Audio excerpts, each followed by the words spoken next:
everyone, welcome to DNA. Today our special guest is Si Yang, and we are going to talk about a really powerful and mysterious institution.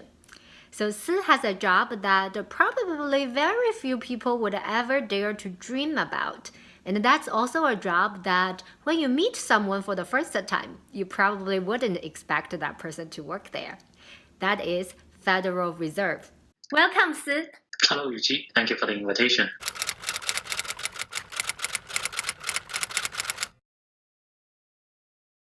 The responsibility of the Fed, I can actually summarize into two aspects, into two letters. So basically the two P, price and people. So these are the two mandate or the two core mission of the Fed when we were established 100 years ago.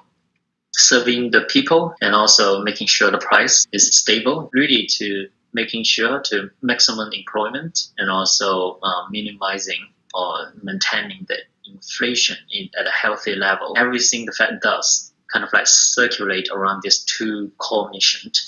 No matter it's financial service, providing cash service, providing wire transfer between the bank, providing gold custody. That's why we have the world's largest gold reserve. The other responsibility of the Fed to like supervising the bank supervision, or like monetary policy. This is what most people know about the Fed, like raising rate or lowering rate. And these are actually my favorite interviewing question when I was helping the Fed to interview the incoming analyst who want to join the Fed.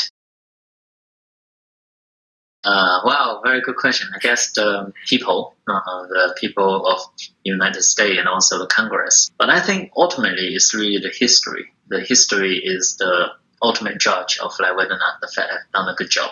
Because of a lot of the policy, a lot of the action the Fed does not just come in right away. It takes time. Some policies, some action take months, some even take years to come into effect. We can kind of see from history that the business cycle in US, like always there's a peak cycle and also it's a down cycle. The peak cycle, the booming of the economy is before the establishment of the Federal Reserve. It's about like 3, 4, 5 years. And the down cycle, when the economy go into recession or even depression, that can last like 2, 3, 4, even 5 years. That's like 100 years ago. But then we kind of see since the establishment of the Federal Reserve, that boom cycle kind of increase from like 3, 4, 5 years to like 6, 7, 8, 9, until most recently we have like more than 10 years, like 11 or 12 years. The economy is kind of in its growing cycle. And then the down cycle, like from this like 3 or 4, even 5 years, kind of reduced into like a 3 or 2 or even 1 year.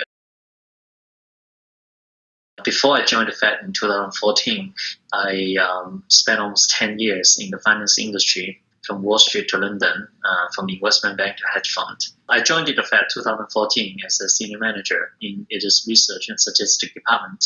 And over the year that my role evolved and changed, my latest role is actually serving as the president of the bank's Asian network. It is an employee resource network.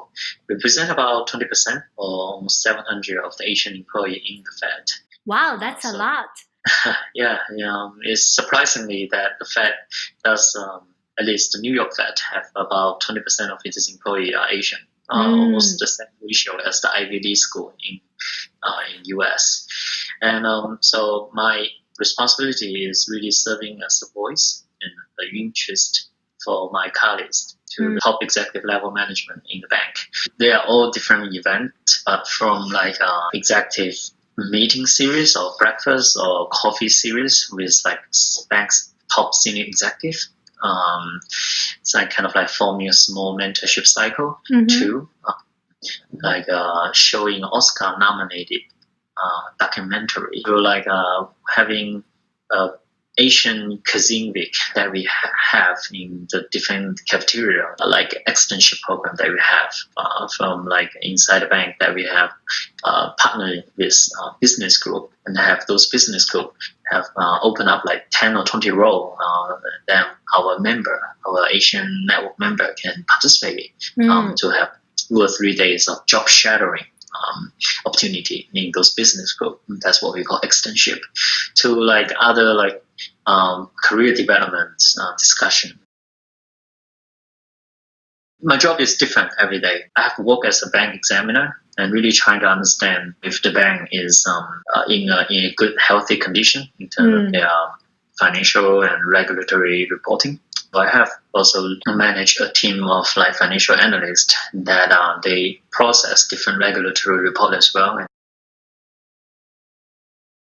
We used to actually have an acronym to describe the different aspects that we look into the bank. Yeah. And that acronym is called CAMEL. That each letter represents one aspect of the bank that we look into.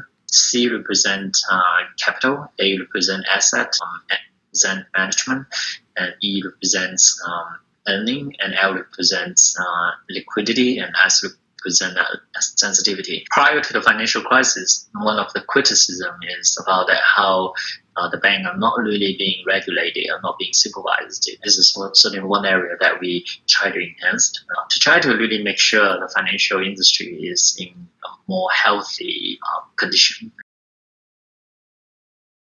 It's very, very diverse. So for Asian employees, like around 20%, and they also like around like 10% of like African American, and also another 10% of Hispanic. And then male and female ratio inside the Fed is also around 50-50. Many big investment bank and many big hedge fund, their male and female ratio is at 1 to 10 or 1 to 9. Yeah. So a finance institution have like 50-50 of male-female ratio. It's really impressive. This is exceptional, yeah. Is it really underground? I only heard rumors. It's a huge volume, right? Have you seen it in person? Yep, I did, yeah. I have seen that, I have touched that. Oh, you can touch it? Well, as a bank employee. Okay.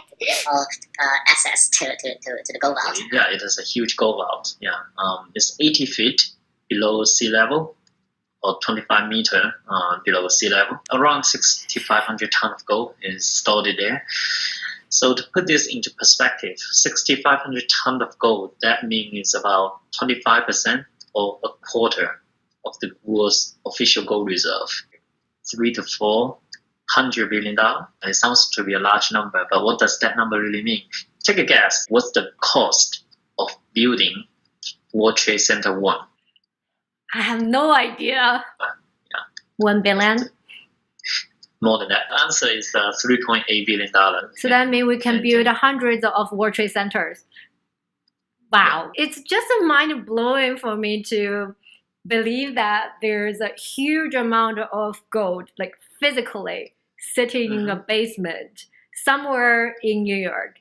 And I know the earthquake doesn't happen often in New York, but what if an earthquake hit us?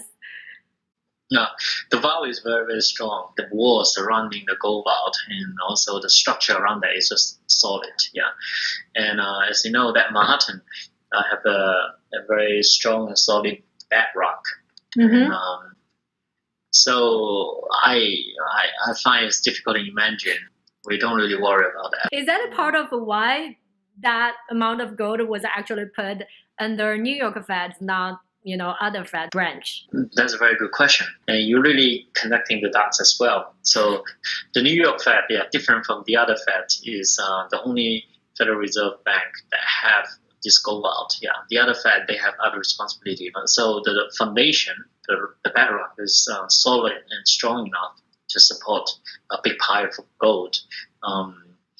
Compared to other central banks, because I know that, for example, Bank of England, they also have gold as well, but their gold cannot pile as high as the New York Fed. Like here, if you come to see the gold vault here, you can see the gold is at very, very high up there. Yeah. I wish someday I would see it.